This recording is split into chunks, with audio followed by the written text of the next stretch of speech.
오늘 하나님 말씀 우리가 요한계시록 2장 1절에서 7절 말씀을 함께 봉독을 했죠. 우리 이 말씀 가지고 교회 총행복, 영어로 하면은 Gross Church Happiness라고 하는 제목을 가지고 우리 하나님 말씀 증거하겠습니다.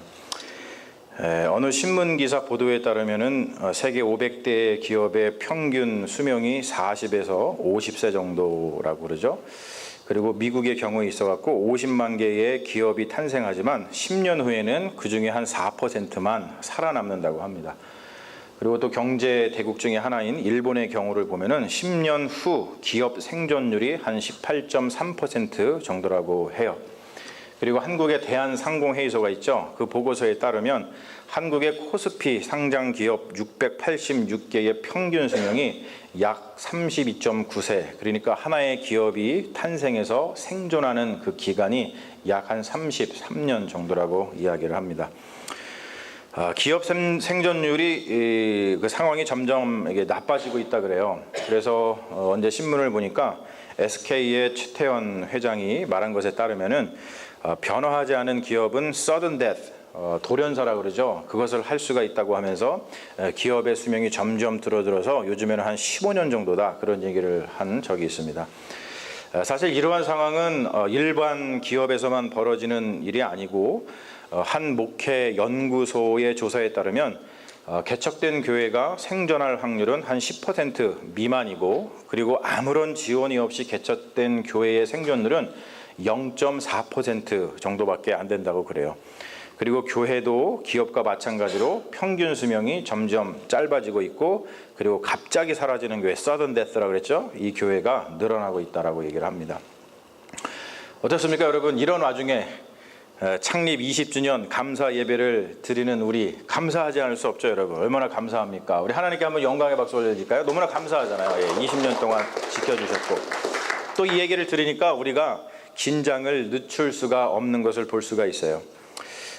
요한계시록 2장 3장 우리가 읽은 말씀인데, 여기에 보면은 소아시아의 7개 교회, 에베소, 서머나, 버가모, 두아디라, 사데, 빌라델피아, 그리고 라오디아 교회에 대한 이야기가 나옵니다.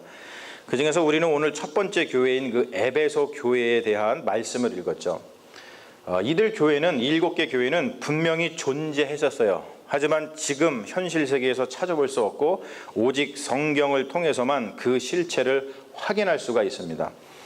이들 교회뿐만이 아니죠. 사도 바울이 목숨 바쳐서 세웠던 사도행전에 등장하는 교회들 중에서 현재 현실 세계에 존재하는 교회는 없습니다. 그렇다고 교회라고 하는 존재가 사라진 것은 아닙니다. 신비롭게도 교회는 생명체와 같기 때문에 한 교회의 수명이 다해서 없어졌을지라도 교회는 여전히 또 생겨나고 여전히 살아서 숨쉬는 것을 볼 수가 있어요. 한 사람의 생명은 일정 기간 존재하다가 사라지지만 생명 활동 자체는 사라지지 않는 것처럼 개체 교회는 일정 기간 존재했다가 사라지지만 교회를 존재케 하시는 성령의 활동은 절대로 사라지지가 않습니다. 이러한 상황 속에서 우리가 생각해야 될 것은 교회의 외형, 있다가 없어지는 어떠한 그런 것들이 아니고 교회의 스피릿, 이것을 생각해 봐야 된다는 것이죠. 사람들은 흔히 어느 나라가 잘 사는 나라인지 아닌지를 물을 때 GNP를 묻습니다. GNP가 뭔지 아시죠? Gross National Product입니다. 그걸 GNP라 그래요. 그래서 그 나라가 어떠한 경제 활동을 통해서 얼마나 많은 물질, 얼마나 많은 유형의 생산을 했느냐를 따집니다. 기업들을 평가할 때도 그 기업이 가진 어떤 외형적인 것, 지적 재산이라든지 기업 문화라든지 브랜드 가치, 이런 외적인 것을 따집니다. 교회를 평가할 때도 마찬가지죠. 그 교회의 유형 자산, 교회 건물이 얼마나 크고 교회가 있느냐 없느냐, 건물이 있느냐, 교인 수가 얼마냐, 재정을 따집니다. 그러나 여러분, 우리는 이러한 평가에 대해서 의구심을 가지고 질문을 던질 줄 알아야 됩니다. 그런 것이 과연 나라와 기업과 교회의 온전한 평가 잣대인가? 사실 이러한 의문을 가진 역사적인 인물이 있어요. 제가 저거 하나 넘겨봐 주실래요? 거기 있습니다. 이분을 아시는지 모르겠어요. 부탄의 지금의 싱기의 왕츠쿠라고 하는 왕이 있었습니다. 그분이 그런 분이에요. 1972년에 17세의 나이로 부탄 왕국의 왕위에 오른 이분이 이제 왕이 됐으니까 이웃 나라인 그 큰 나라 인도를 순방을 했습니다. 그런 인도를 순방하는 동안에 질문을 기자한테 받았어요. 어떤 질문을 받았냐면 부탄은 국내 총 생산이 얼마입니까? What is your country's GNP? Gross National Product? 이렇게 물었습니다.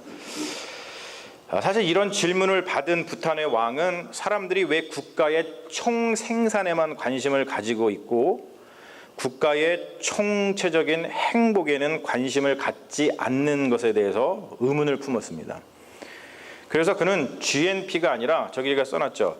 GNH, Gross National Happiness라고 하는 이 지수를 말하기 시작을 했습니다. 그래서 부탄의 역사를 보면은 실제로 이 부탄 왕축후왕의 국가 총 행복의 관심 덕분에 다른 나라가 이루지 못한 국민의 행복을 이룬 나라로 알려 있고 그런 나라로 기억이 되고 있죠.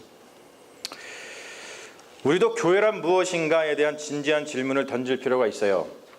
교회는 무엇을 하는 것인가? 그리고 교회는 무엇을 위해 존재하는가? 그리고 우리는 지금 교회를 교회답게 세워나가고 있는가? 그리고 우리는 지금 어디로 가고 있는가? 여러 가지 질문을 던져야 합니다. 우리가 새로운 마음을 가지고 교회를 세워나가잖아요. 여러분 오늘도 교회 오시면서 이거 받으셨죠? 마음이 행복하지 않으셨어요? 이게 새롭게 교회의 주보를 갖다가 이렇게 아름답게 여러분 받으시니까 너무나 행복했죠. 저희들이 이 창립 20주년을 맞아가지고 여러분들 행복을 좀 드리기 위해서 많이 노력을 했는데 들어오시면서부터 주보를 받고 행복해지신 줄로 믿습니다. 할렐루야, 아멘. 예.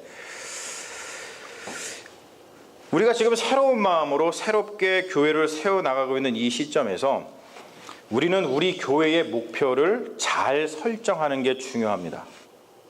여러분 무슨 일을 할 때에 가장 중요한 것은 열심이 아니라 방향입니다.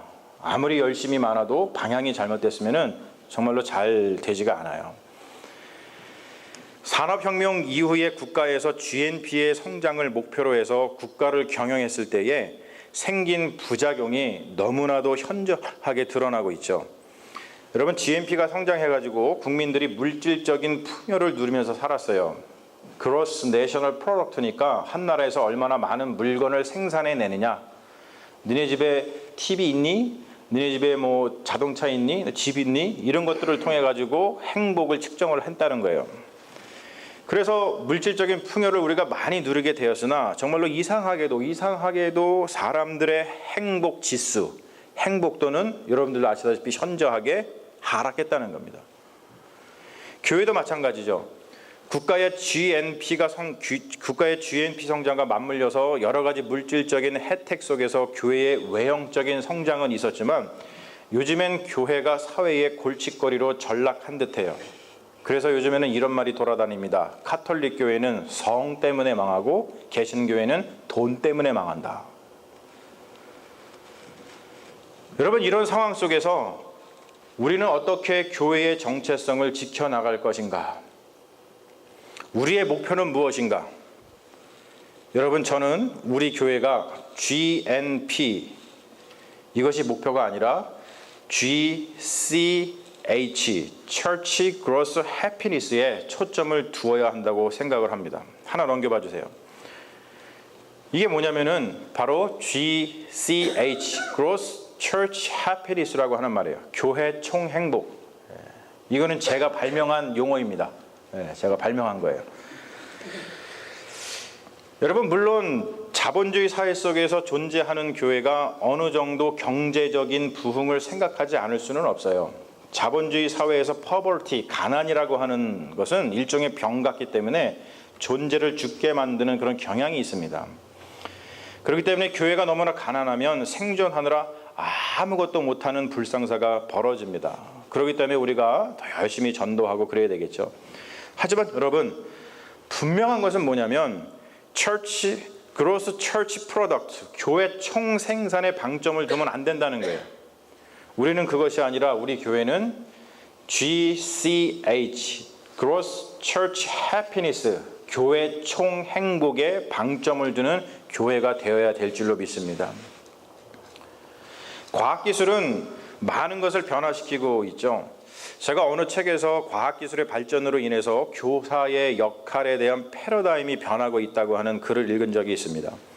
그 책에 보면은 저자가 이런 얘기를 합니다. 예전에 교사는, 티처는 지식 전달자였다 그래요.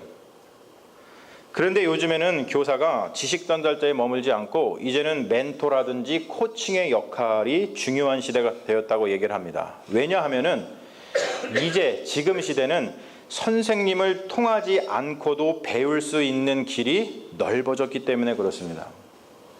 여러분 뭐가 궁금하시면 선생님한테 가서 물어보시는 분. 여러분 궁금하면 어디다가 물어보세요? 인터넷 구글에 물어보시던지 아니면 유튜브 같은 거에 들어가셔가지고 여러분들이 원하는 지식을 습득하십니다. 그리고 요즘에 MOOC라 그러죠. Massive Open Online Course라는 게 있습니다. Massive, MOOC. 이 MOOC가 엄청 발전되어 있습니다. 그래서 우리가 잘 아는 뭐 하버드, MIT 이런 데서 유명한 교수들이 자기의 강의를 올려가지고 전 세계 어디서든지 접속해서 그 필요한 지식을 얻을 수 있도록 모든 걸 다 해놨어요. 이러한 시대에 저는 이 목사의 역할에 대해서도 패러다임이 변하고 있다고 생각을 합니다. 예전에 500년 전에 중세시대 때 성경의 전달자, 복음의 전달자, 하나님 말씀의 전달자는 성직자가 독점하고 있었습니다. 그때는 어떤 일이 있었냐면은 라틴어로 된 성경만 유통됐습니다. 그리고 라틴어로 예배를 드렸고 일반 신자들은 라틴어를 몰랐기 때문에 성직자가 해주는 이야기가 그냥 하나님의 말씀이라고 믿었습니다. 성직자를 통하지 않으면 성경을 알 수가 없었어요. 그래서 성직자가 하나님의 말씀을 독점했다는 거예요. 근데 우리가 잘 알다시피 마틴 루터로부터 시작된 종교개혁은 성경에 대한 성직자의 독점을 깬 사건입니다. 루터가 한 일 중에 가장 중요한 일이 뭐냐면 성경을 독일어로다가 번역을 해서 독일어를 할 수 있는 일반 시민들이 성경을 직접 보고서 하나님의 말씀을 접할 수 있게 길을 활짝 열어줬습니다. 여러분 엄청난 혁명입니다. 그 이후에 성경은 각 나라의 언어로 번역되었고 지금에 이르렀죠. 그래서 여러분 성경에 관심을 가진 사람은 누구든지, 사실 우리가 관심이 없어서 그렇지, 관심을 가지고 있다면 누구든지 자기 나라 말로 성경을 읽을 수 있는 그러한 세상이 되었습니다. 그리고 또 이런 일이 벌어졌어요. 얼마 전까지만 해도 설교 말씀은 자신이 속한 교회의 담임 목사를 통해서만 들을 수 있었습니다. 그러나 여러분 지금은 담임 목사 또는 자신이 속한 교회의 어느 목사를 통하지 않고서도 설교 말씀을 들을 수 있는 길이 활짝 열려 있습니다. 유튜브에 들어가서 듣고 싶은 설교자의 설교를 마음껏 들을 수가 있어요. 물론 여러분 저는 하이 퀄리티의 설교 말씀을 제공하려고 노력을 하지만 저는 그런 생각을 가지고 있습니다. 제가 여러분들을 향해 하나님의 말씀을 독점할 수 있는 구조가 더 이상 아니다라는 것을 저는 인정합니다. 여기서 목사님 저는 목사님 설교만 들어요 라고 자신 있게 얘기하시는 분 한번 손 들어보세요. 실제로 여러분들이 말씀을 안 하시지만 유명하시다는 분들의 설교를 듣고 있지 않습니까? 여러분 들으십시오. 괜찮습니다. 그것이 여러분들의 신앙생활에 도움이 된다면 들으십시오. 다만 여러분 부작용을 조심하십시오. 담임 목사의 설교가 아닌 다른 분들의 설교는 우리 교회의 컨텍스트 그리고 우리 삶의 컨텍스트에 적합하지 않을 수가 있습니다. 일례로 여러분 강남이나 분당의 대형교회 목사님이 그 교인들을 상대로 하는 설교의 내용이 지금 우리는 이민사회에 이민교회를 다니고 있는데 이민교회의 작은 교회를 다니는 우리들에게 오히려 어려움을 안겨줄 수가 있어요. 더군다나 그분들과 인격적인 관계가 없는 상태에서의 말씀 듣기는 나의 신앙을 오히려 위험에 빠지게 할 수 있고 그리고 교회 공동체를 위험에 처하게 할 수 있습니다. 그리고 무엇보다도 그분들은 여러분들을 위해서 단 한마디도 기도하는 분들이 아니죠. 아무리 어떠한 사람이 옳은 말을 하더라도 여러분들에게 젖을 물리지 않는 사람은 여러분들의 엄마가 될 수 없습니다. 여러분 신앙은 엔터테인먼트가 아닙니다. 테레비를 틀어서 나하고 전혀 인격적인 관계가 없는 어떠한 사람이 나를 즐겁게 해줄 수는 있어요. 그게 엔터테인먼트죠. 하지만 신앙이라고 하는 것은 생명의 깊이입니다. 그래서 신앙은 무엇보다도 현장성이 매우 중요합니다. 그러니 여러분, 다른 누군가의 설교를 들으실 때에 이러한 점을 좀 조심하셨으면 좋겠어요. 얘기를 듣다 보니까 뭐 듣지 말라는 거 아니야? 이렇게 오해하시는 분이 계신데 그것이 아닙니다. 여러분들의 영혼의 건강에 도움이 된다면 들으십시오. 제가 고백했잖아요. 더 이상 하나님의 말씀, 이 설교 말씀을 담임 목사가 독점할 수 있는 시대가 아닙니다. 인정할 거는 인정해야죠. 다만 여러분, 분별력을 갖고 들으시라고 담임 목사로서 여러분들에게 조언을 해드리는 거예요. 목사의 역할은 제가 아까 말씀드렸던 것처럼 지식 전달자, 사실 목사라고 하는 뜻은 이 가르치는 선생이라는 의미를 많이 가지고 있습니다. 목사의 역할은 이제 지식 전달자, 교사를 넘어서 인격적인 관계 중심으로 해가지고 모든 교회의 구성원의 풍요로운 생명을 위해서, 그리고 행복을 위해서 멘토와 코칭의 역할이 중요한 시대가 되었습니다. 그래서 목사는 그 어느 때보다도 소통과 화합의 징검다리가 돼야 한다고 저는 생각을 합니다. 한국 사람은 교육에 참 관심이 많아요. 그래서 우리 자신들뿐만이 아니라 자녀들에게도 고등교육을 받는 일에 시간과 물질을 엄청 투자합니다. 특별히 이쪽 베이에리아 지역, 정말 속된 말로 장난이 아니잖아요. 우리 한국 사람만 있는 것이 아니고 우리보다 한술 더 뜨는 인도 사람, 중국 사람 다 모여 있기 때문에 정말로 고등교육을 받는 일에 많은 시간과 물질을 투자합니다. 그러나 많은 사람들이 고등교육을 받는 의미에 대해서는 별로 생각하지 않습니다. 여러분, 고등교육을 받는 의미는 뭐냐면, 고등교육 받아서 내가 취직 잘해야지, 일자리 잘 찾아야지, 이런 것이 아니라는 것이죠. 우리가 고등교육을 받는 의미는 뭐냐면, 자신이 필요한 일자리 또는 이 사회에 필요한 일자리를 무엇보다도 create, 창출하기 위해서 우리는 고등교육을 받는 거죠. 저는 개인적으로 스펙 쌓으러 유학 나온 사람이 가장 한심하다고 생각을 합니다. 제가 다른 곳에 몸담고 있지 않고 목회자 세계에 몸을 담고 있으니까 목회자 세계에서도 보면은 스펙을 쌓아서 그냥 기성교회, 좋은 교회에 들어가려고 하는 사람이 많아요. 그리고 스펙 쌓아가지고 세습을 합니다. 저는 유학을 나와서 고생을 많이 했지만 제가 공부하는 이유와 목적은 굉장히 분명합니다. 제가 일자리를 찾으려고 좋은 교회 가려고 그러는 것이 아니라 정말로 이 시대에 필요한, 이 시대에 하나님이 원하시는 교회를 창출하기 위해서, 세워나가기 위해서 저는 공부를 합니다. 그래서 여러분 아시다시피 저는 목회학 석사 MDB를 마치고 나서 33살에 과감하게 개척을 했어요. 저는 제 젊음을 바쳐서 이 현실 세계에 교회 하나를 세웠습니다. 여러분들은 그거를 하찮게 생각하실지는 모르지만 저는 제 자신을 돌아볼 때 하나님께 너무나 감사하고 너무나도 뿌듯합니다. 조지아에 가면요, 제가 하나님께 쓰임받아서 세운 교회가 있잖아요. 지금도 제가 떠나고 나서 더 부흥했다고 좋은 소식이 들려옵니다. 얼마나 감사하리입니까? 저는 그런 소식을 들을 때마다 제가 사도 바울이 된 것 같아요. 제가 2년 전에 이곳에 오기 전에 교회 일자리를 구하기 위해서 이곳에 있는 어느 교회에 원서를 넣지 않았습니다. 그냥 주님이 쓰시고자 하는 교회에 보내달라고 기도를 했어요. 여러분, 사실 제가 지금 와서 하는 말이지만 제가 이곳에 올 때 제가 갈 수 있는 교회가 3군데 더 있었습니다. 그런데 저는 지금 이곳에 와 있죠. 교회의 일자리를 구하기 위해서 아무 일도 하지 않았지만 제가 지금 이 자리에 서 있는 이유는 누군가가 제가 한 일에 대한 가치 또는 제가 가지고 있는 생각의 가치를 알아봐 주신 분들이 있기 때문에 저를 이곳으로 불러주신 거라고 저는 믿고 있습니다. 여러분, 저는 이것을 성령의 감동으로 됐다라고 표현합니다. 저는 기존의 일자리를 찾아서 이곳에 온 것이 아니라 하나님이 이 시대에 이곳 베이 지역에 세우기 원하시는 교회를 창출하기 위해서, 세우기 위해서 왔다고 믿습니다.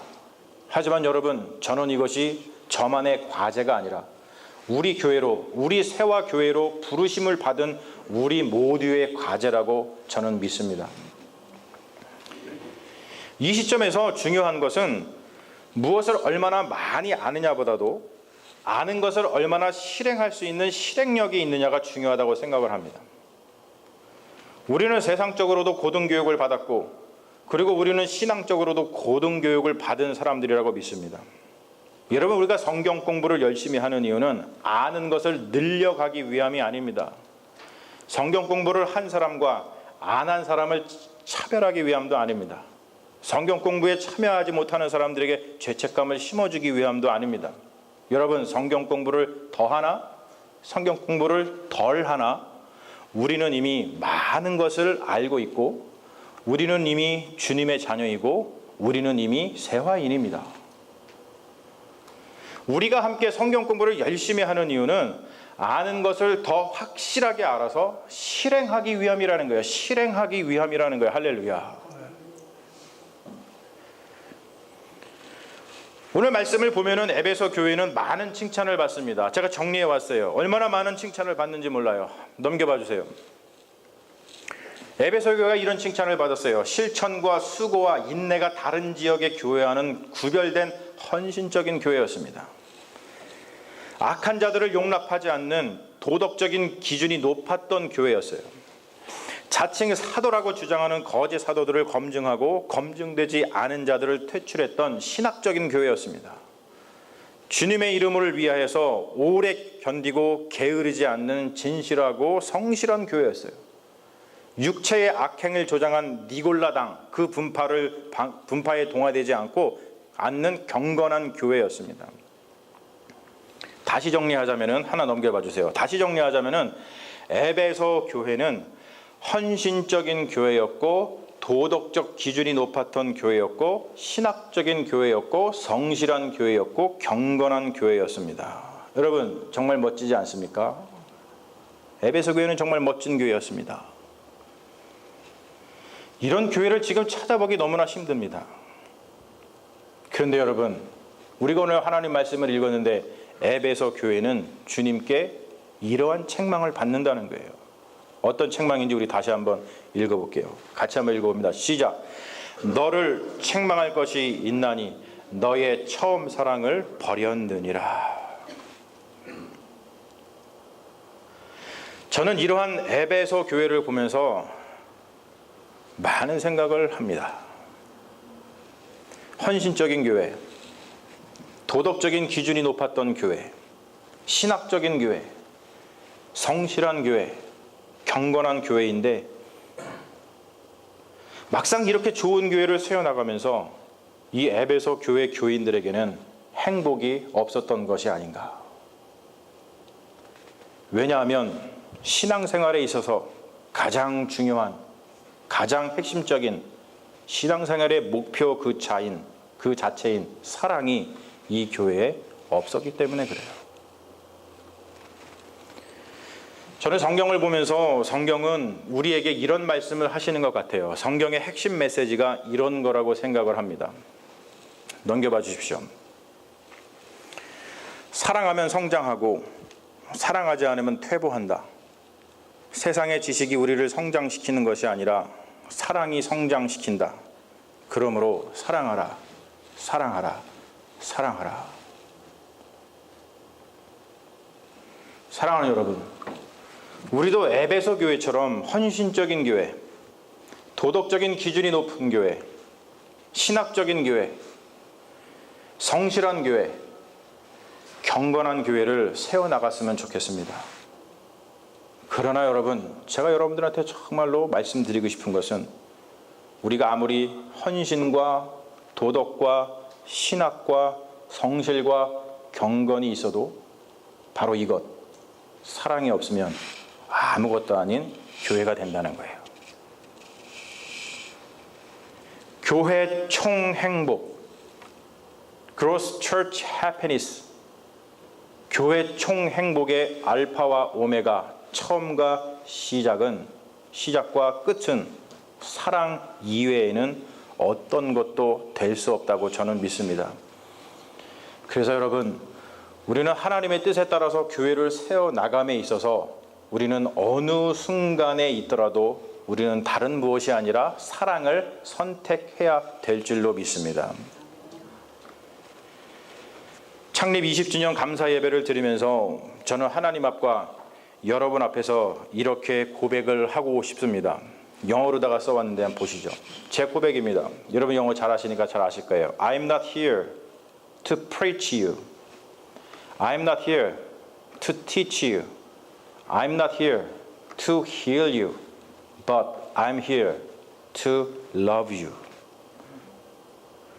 여러분, 물론 설교하는 일, 가르치는 일, 그리고 여러분들을 치유하는 일은 목회자의 고유한 영역이기 때문에 제가 게을리지 아니하고 최선을 다하겠지만, 저는 그것보다도 더 어려운 일, 그보다도 더 근본적인 일을 위해서 쓰임을 받고 싶습니다. 그 일은 바로 여러분을 사랑하는 일입니다. 이것은 저에게만 주어진 일이 아니라고 생각을 합니다. 하나님은 어떠한 일을 시키기 위해서 우리를 교회로 부르시는 것이 아니라 바로 서로 사랑하라고 우리를 부르십니다. 저는 사랑이 교회 총 행복이라고 믿습니다. 그래서 우리는 서로가 서로에게 우리의 만남이 거듭될수록, 시간이 흐를수록 우리는 우리 서로에게 이러한 고백이 이 입술에서 터져 나와야 된다고 믿습니다. 여러분 한번 저를 따라해 보십시오. 형제님, 자매님, 이전보다 더욱 사랑합니다. 여러분, 사랑하는 일에 실패하는 교회는 에베소 교회처럼 책망을 받고 사라질 것이지만, 사랑 안에서 기쁨이 충만한 교회는 영원할 것입니다. 이 믿음을 가지고 주님의 몸된 교회를 세워나가는 우리 세화교회 모든 성도들이 되시기를 주님의 이름으로 축원합니다. 제가 여러분과 함께 이 찬양을 하나님께 영광 돌리고 싶습니다.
나의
고백합니다. 나를 지으신 이가 하나님, 나를 지으신 이가 하나님. 우리 고백합니다. 주님이 우리를 부르셨습니다. 나를 부르신 이가 하나님, 나를 보내신 이도 하나님, 나의 나 된 것은 다 하나님 은혜라. 우리의 갈 길 갑니다. 나의 달려갈 길 가도록, 나의 마지막 로 다하도록, 나로 그 십자가 품게 하시니, 나의 나 된 것은 다 하나님 은혜라.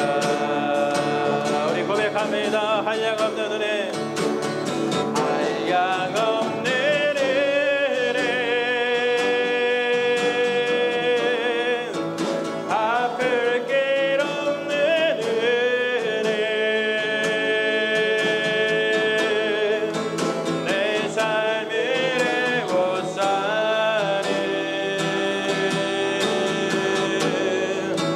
하나님의 은혜,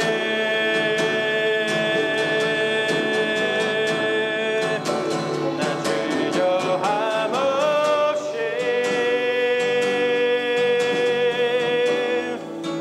그 땅을 밟음도 나를 붙드시는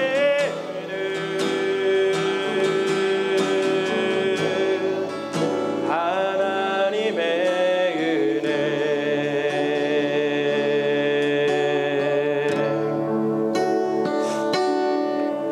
나를 지으신 이가 하나님, 나를 부르신 이가 하나님, 나를 보내신 이도 하나님,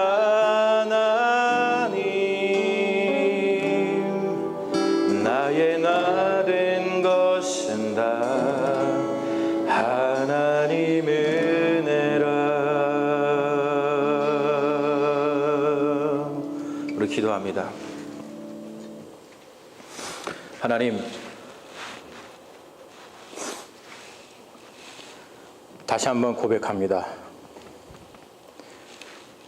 우리를 지으신 하나님, 나를 부르신 하나님, 다시 한번 고백합니다. 지난 20년 동안 우리 교회를 지켜주신 하나님, 다시 한번 고백합니다. 우리가 이 교회를 어떻게 세워나가야 될지 주님께서 말씀해 주신 대로 다른 무엇보다도 사랑하는 일에, 사랑하는 것이 주님께서 우리를 부르신 일이라는 것을 다시 한번 고백합니다. 그 고백 위에 주님의 몸된 교회를 세워나갈 수 있도록 인도하여 주시옵소서. 그 고백을 담아서 지금 이 시간 주님께 거룩한 예물을 올려드렸습니다. 주님, 이 마음 변치 않게 하여 주시옵시고, 우리가 교회를 세워나갈 때 어렵고 힘든 일이 있다 할지라도 주님, 그 매순간 매순간 다른 것을 선택하지 말게 하시고 오직 예수 그리스도의 능력으로, 성령의 능력 안에서 하나님이 우리를 부르신 그 뜻에 따라서 사랑을 선택하는 믿음의 종들이 될 수 있도록 역사하여 주시옵소서. 주님께서 우리와 함께하여 주실 줄로 믿사오며 우리를 구원하신 예수님 이름 받들어 기도합니다. 아멘. 할렐루야.